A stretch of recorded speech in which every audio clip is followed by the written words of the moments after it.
सनातन विरोधी है। तेजस्वी आनंद ने इसका अपोज किया और कहा कि अगर हम सनातन विरोधी रहते तो हमारे घर में मंदिर नहीं होता और बीजेपी वाले भगवान नहीं है। भाई अगर ये लोग सनातन धर्म के विरोधी नहीं होते तो मुझे बताइए ना कि जब इन्हीं के घटक दल कितनी ऐसी पार्टियां हैं, आप डाउन साउथ में चले जाइए, क्या कुछ नहीं कहा गया था डीएमके के द्वारा, उनके नेताओं के द्वारा सनातन धर्म को बीमारी तक से जोड़ दिया गया था, भगवान राम के अस्तित्व को नकारा गया था। ये वही घटक दल हैं जिनके नेता अगर पहुंच गए थे अयोध्या तो उनको जवाब तलब किया गया था, उनको पार्टी से निकाल दिया गया था। तमाम बातें आज प्रधानमंत्री जी ने मंच पे बोली, तो क्या गलत बोला इन लोगों ने? जब सनातन को कोई गाली देता है आप खामोश रहते हैं, तो क्या ये मौन समर्थन नहीं है आपका? घर में बंद कमरे में पूजा करना और बाहर जाकर तुष्टीकरण की राजनीति करना, ये कहाँ से उचित है? और इसी के खिलाफ मेरे प्रधानमंत्री जी ने आज बोला, जो कि बिल्कुल सही है। कितने लोग हैं जो कि गए हैं अयोध्या, जो भगवान राम के दर्शन करने गए, और ये वही लोग हैं जो राम मंदिर को लेकर लगातार ये लोग तुष्टीकरण की राजनीति करते रहे। आज इन तमाम विषयों का समाधान अगर किसी ने निकाला है तो इन्हीं प्रधानमंत्री ने निकाला है। तेजस्वी यादव ने यह भी कहा है कि प्रधानमंत्री सिर्फ झूठ बोलते हैं और पिछले 10 वर्षों में उन्होंने बिहार को कुछ नहीं दिया। अगर इतना ही है तो विशेष राज्य का दर्जा क्यों नहीं? तो जिनके साथ ये सहयोगी हैं, Congress lead government for the longest time, आज़ादी के बाद यही लोग सत्ता में रहे, दशकों तक इनकी सरकार रही, पूर्ण बहुमत की सरकारें रहीं, मिलीजुली सरकारें रहीं। इन लोगों ने क्या कर लिया? आज जब मेरे प्रधानमंत्री बोलते हैं कि दुनिया में डंका बजता है, गलत है क्या? झुटलाएं इस बात को, बता दीजिए। यूरोप जाते हैं, ऑस्ट्रेलिया जाते हैं, न्यूजीलैंड जाते हैं, अमेरिका जाते हैं, देश का डंका बजता है कि नहीं?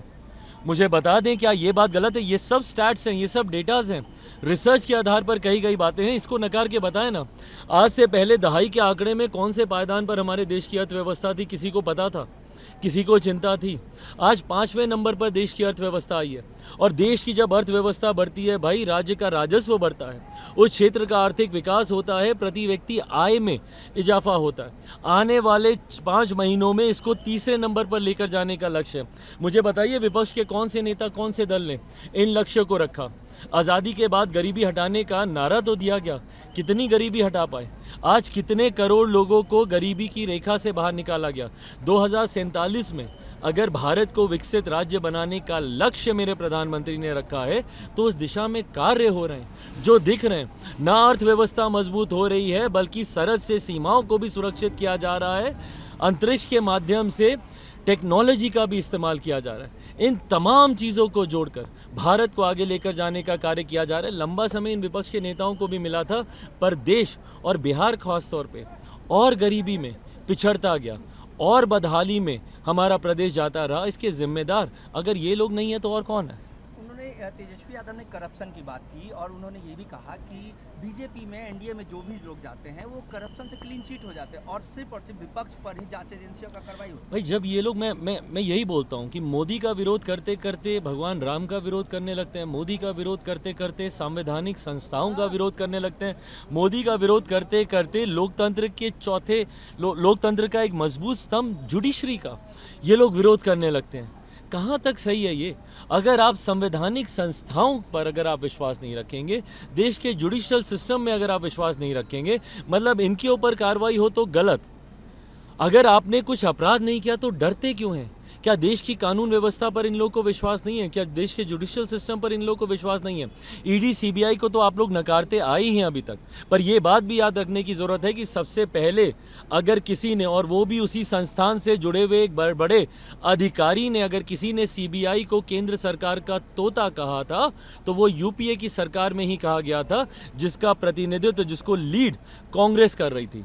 तो जवाब दें ये लोग अगर इन संस्थाओं पे इनको विश्वास नहीं है। परिवारवाद को लेकर भी बार बार सवाल उठ रहे हैं और आपके जीजा को लेकर भी सवाल उठ रहे हैं कि वो मेहमान हैं, प्रधानमंत्री क्यों नहीं परिवारवाद पे बोल भाई रहे हैं? परिवारवाद की परिभाषा मैं चाहता हूं विपक्ष के तमाम नेता सुन ले। मेरे प्रधानमंत्री जी ने उस दिन सदन में, लोकसभा के अंदर, इस बात को बहुत कैटेगोरिकली उन्होंने क्लैरिफाई किया था कि क्या है परिवारवाद। और मैं भी मानता हूँ बड़े व्यक्तित्व का सुपुत्र या सुपुत्री होना आपका सौभाग्य हो सकता है, आपकी काबिलियत नहीं।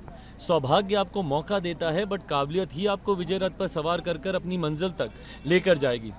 इन्हीं के परिवार के, राजद के ही कितने परिवार के लोग ऐसे हैं जो चुनाव लड़े पर जीत नहीं पाए। क्यों? क्योंकि जनता ने उनको नकार दिया। ऐसे में जो मेहनत करेगा, संघर्ष करेगा, इतिहास गवाह है भैया, कितने बड़े बड़े राष्ट्रपति, प्रधानमंत्रियों के बेटे हैं जिनको दुनिया नहीं जानती, देश नहीं जानता, कोई नहीं जानता। क्यों? क्योंकि वो मेहनत नहीं कर पाए, अपना मुकाम नहीं बना पाए। पर अगर कोई अपनी क्षमता से, अपनी मेहनत से आगे आता है, and eventually everything boils down to your capabilities, your potential. आप पब्लिक डोमेन में है, जनता आपका भविष्य निर्धारित करेगी ना। अगर परिवारवाद से आने के बाद भी आपने मेहनत की होगी तो जनता आपको स्वीकार करेगी। पर सिर्फ सरनेम के नाम से आप आगे बढ़ना चाहेंगे तो जनता आपको नकारेगी ही नकारेगी। सीएम ने कहा कि 4000 एमपी देंगे, इस बयान को कैसे देख रहे हैं? क्या चीज़? सीएम ने आज अपने संबोधन के दौरान कहा कि 400 नहीं 4000 एमपी देंगे, 543 लोकसभा सीट है। भाई कोई बात नहीं, या तो स्लिप ऑफ टंग भी होता है कई बार, बट ठीक है। हर बार जिस तरीके से भाई संख्याएं भी बढ़ती हैं, बट मुझे नहीं पता मुख्यमंत्री जी ने किस उससे कहा होगा, बट ठीक है।